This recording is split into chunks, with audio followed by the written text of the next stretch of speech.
আজ বানাচ্ছি পালং পনির, তাও আবার নিরামিষ, পেঁয়াজ রসুন ছাড়া। খেতে কিন্তু অসাধারণ হয়েছিল। প্রথমে এক আটি পালং শাক নিয়েছি। পালং শাকটা যেহেতু একটু বড় হয়ে গেছে, সেই জন্য ডাটার দিকের অংশটা একটু কেটে বাদ দিয়ে দিলাম। এবার শাকটাকে ছোট ছোট করে কেটে নিয়ে খুব ভালোভাবে ধুয়ে নেব। কড়াতে জল গরম করে 1 চামচ লবণ আর 1 চামচ চিনি দিয়ে দিলাম। এবার কেটে রাখা পালং শাকগুলো দিয়ে দিচ্ছি। তারপর মিডিয়াম ফ্লেমে একটু সিদ্ধ করে নেব। 2 মিনিট পালং শাকটাকে সিদ্ধ করে নেওয়ার পর এটাকে জল থেকে ঝরিয়ে তুলে নিয়ে ঠান্ডা জলে ধুয়ে নেব। মিক্সিং কন্টেনারের মধ্যে দিয়ে দিলাম 1 ইঞ্চি আদা, 6টা কাজু বাদাম আর 4 টেবিল চামচ টক দই। অল্প একটু জল দিয়ে মিহি পেস্ট তৈরি করে নেব।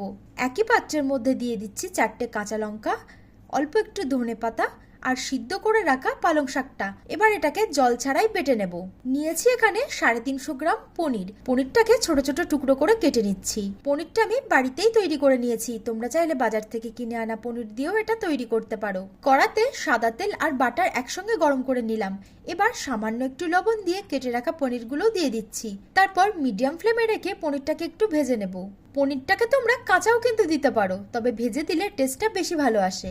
এবার ওই একই তেলে গোটা জিরে ফোড়ন দিয়ে কাজু বাদাম, টক দই আর আদার পেস্টটা দিয়ে দিচ্ছি।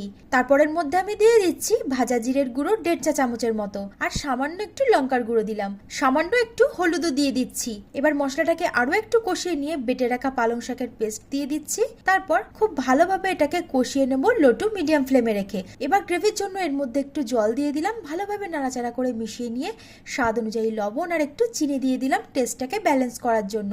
আর ভেজে রাখা পনিরগুলোও দিয়ে দিচ্ছি। তারপর দিয়ে দিলাম ফ্রেশ ক্রিম 2 থেকে 3 টেবিল চামচ মতো। খুব ভালোভাবে এটাকে মিশিয়ে নেবার পর ঢাকনা চাপা দিয়ে লো ফ্লেমে রান্না করতে হবে 10 থেকে 15 মিনিটের জন্য।